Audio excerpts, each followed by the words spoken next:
okay. The first thing I suppose I could say about the Maserati Indy to the viewers is the fact that it was made to celebrate, the reason why it's called the Indy, the two big wins that Maserati had at the Indianapolis 500. Yeah. Which I think was, well, I'll look it up actually, 39 and 40, 1939, 1940. And this car came out in 69. Yeah. Geneva Motor Show 69. And I was looking at it going... Originally a 4.2. Yeah. Yeah. That's right. And I was yeah, because of course it proudly tells you how big the engine size is on this lovely script. That is what the passenger side does get: a beautiful long handle and a script. This is the bit that made me think about when you said you got an Indy. I was like, so where does the Indy fit in with the rest of the Maserati range back then? So it went on sale in 69 next to the Quattroporte 4-door, the Mexico Coupe 4-seater, the Ghibli, which is a 2-seater. So I said, but hang on, this is a 4-seater, but 2-door. But it basically was conceived for customers who wanted a 4-seater with a more exciting coachwork than the Mexico, which was seen to be elegant but quite conservative. Yeah. So this was the more risque 4-seat, which I think looks more like the Ghibli. And the Ghibli's a gorgeous car. Yeah. And the seats are probably more cramped in the back than the Espada. It's got more room in the back. Really? I think so. I haven't actually. You used to go in there when you were a kid. Yeah, I was a bit smaller then. But this has got an adjustable steering column as standard. Yeah. Which was a big thing, I think, back then. Steering lock. I was actually checking them out last night, the options of the things that you got at the time. The first generation car's got the hexagonal binnacles in the dash. This is a second year of production, I think, or third year. Is it 72? Yeah. But you could definitely hear it's a V8. Yeah.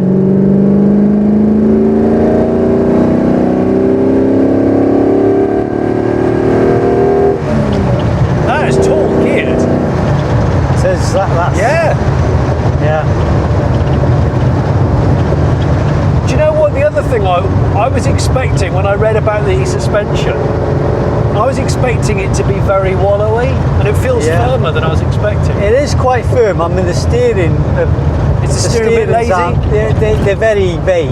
Right. I think they're all like that because they're like worm drives, aren't they, rather than rack and pinion. That's right, yeah. So, it's a steering. And when we popped the bonnet, I was shocked at how high the steering box is mounted. It's like a truck. It's like over the engine, not under it, which is unusual to me. So yeah, 4.7 all alloy V8, double overhead cam, fuel injected. No, it's not fuel injected. This is carbed. This is carbed. Yeah. The later ones I think were injected, and they made this car up until 75. I love the fact that you managed to find this car and that it was still around. Yeah. And your old man bought this new. Yeah, it was. It's quite an event. Yeah, it's something that's I don't know, that hasn't sunk in yet. Really? It's, but my mum liked this one to drive because it was so docile. You know, so you could just cruise through the town, through the traffic. Yeah. And the clutch is not too heavy. No, it's not too bad. Yeah.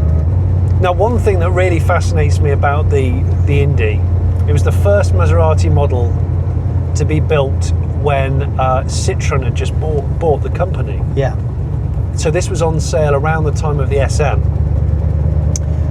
But by the time the production of this car ended in 75, I think, Citroen had given up with Maserati, or I don't know, been offered money for it, and they'd sold it to Alessandro Di Tommaso and the Italian government. Yeah. Which might give you an idea of what financially where Maserati were at. Yeah, not too good. I mean, I've seen some photographs with a factory full of Merricks, Indies, Boras even. Yeah. Just sitting in the factory unsold because of the 70s petrol fuel crisis, for example. Yeah. Between 260 and 320 horsepower. This has 290 horsepower. This I think.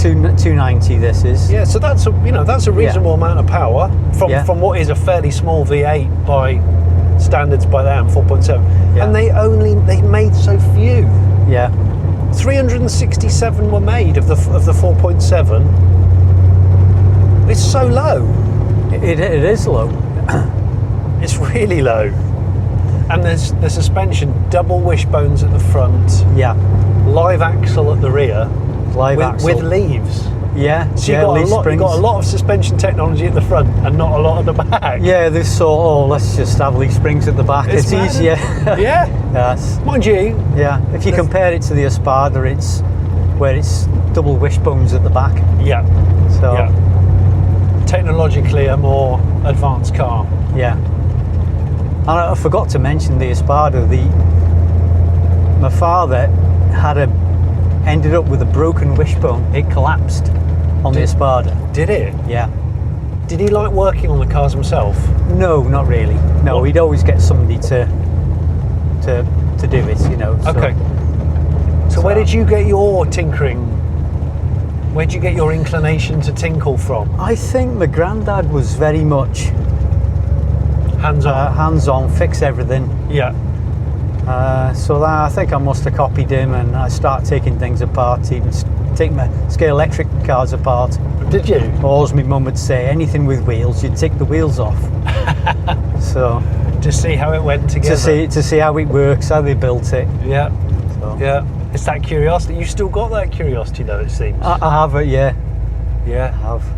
If I close my eyes, I do kind of think I'm in an American V8. Yeah. But then I'm in something much more elegant, and the visibility's amazing with these thin pillars. So the roofline was higher, I think. I was reading about that. The roofline, they made the roofline higher for better passenger comfort, because obviously this was a more practical two-door, but not for someone who wanted to go as far as a four-door. No, that's right. So you still keep the nice lines. Yeah. And the exhausts completely shrouded apart from the tailpipes coming out of the rear valance. Yeah, there's like a silencer right at the back. Is there? And you can see the vents. They put in cooling vents for the exhaust at the back. Yeah. But, I think it's a standard. I mean, it sounds quite loud, but it does sound quite loud actually. I think it's a standard exhaust. So you've got the bit of sale. Yeah. And what options did your dad choose? He chose air conditioning, fog lights, radio. I think that back then you had to spec a radio. Yeah. And seat belts. So these Kangol seat belts. And I think number plates are on there, things like that. You know. So you think they'd throw the number plates in, wouldn't you, for that price? I know. But it was just a standard thing. I didn't know that Maserati only started making like road cars in 1947. Yeah, they started, I don't know, 50 years before that or something. Maserati was one of like the fastest, most innovative car companies pre-World War II. Sure, yeah. Out there, wasn't it? They were racing like V4 16-cylinder. Yeah. Cars in the 20s. Oh.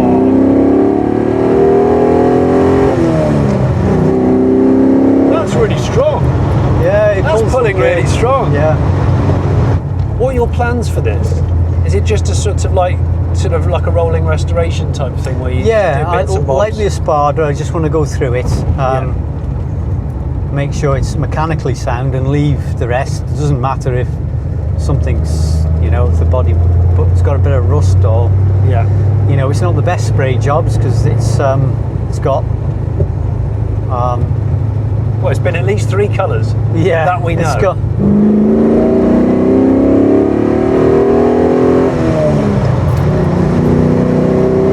so what carbs are these? Are they Delortos or Webers? They're Webers, downdrafts. Nice. Yeah. Do you know what's really freaky about this? Is it kind of reminds me of my Dodge Charger. Oh yeah, I love that car. Yeah. It's like a Dodge Charger with panache. Yeah. Which is something that a Charger doesn't really have. Because this has a smell of leather and it's got a real wood rim steering wheel and so the engine's all alloy. Yeah. Same as the engine in the Ghibli and a couple of the other models, I think. Yeah, they shared a lot with the engines. Yeah. Mainly all the same, you know, because I suppose they didn't have the money to develop anything further. They got an engine that worked. There was a good base. Yeah. So. And this was a 160 mile an hour car. This was, Yeah. 157, I think, auto car. Booked it up.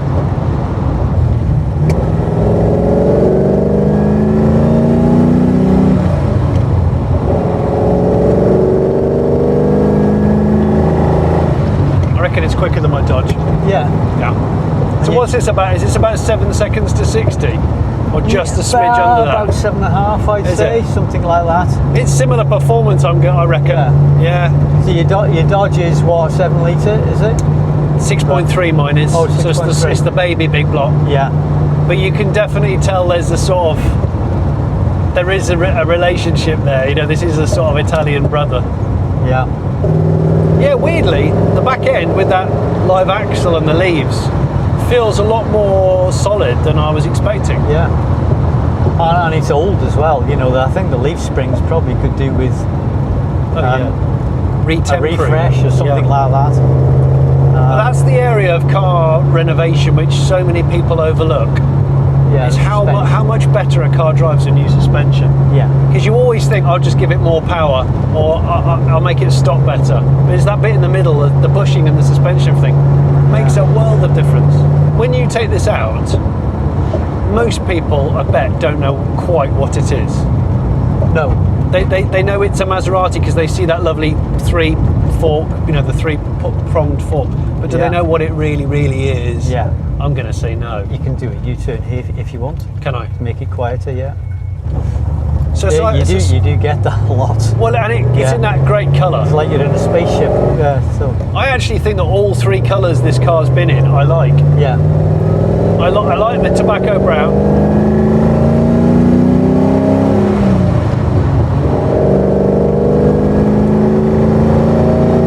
You see, you got more carbs than me on the Dodge, and you can tell that throttle response is crisper.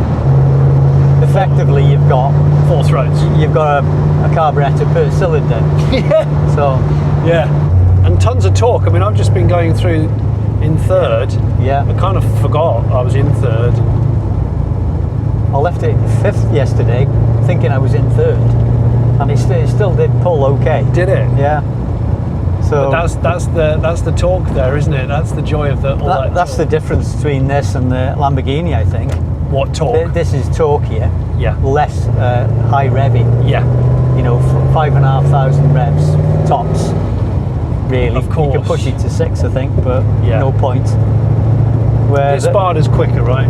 Yeah. The Espada's 7,000, 7,500 to something like that. Yeah. Do you know what? What a great pair of cars. Yeah. Aside from all the others. And that's why I wanted to compare the cars when they're both running. Yeah. It'd be nice to do a shoot with them both. Yeah, it would. To relive it. Yeah, because I don't think many people have got.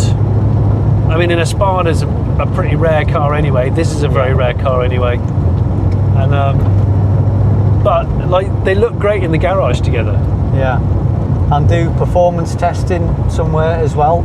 You could do some I fancy doing that because, you know, I know they're old, but they're there to be exercised. Yeah, I think. I think so too. Right, will these boys care about this car? Here's a test. Oh, they don't know what it is. They don't know what it is, and I don't mind that. It's whether they're interested.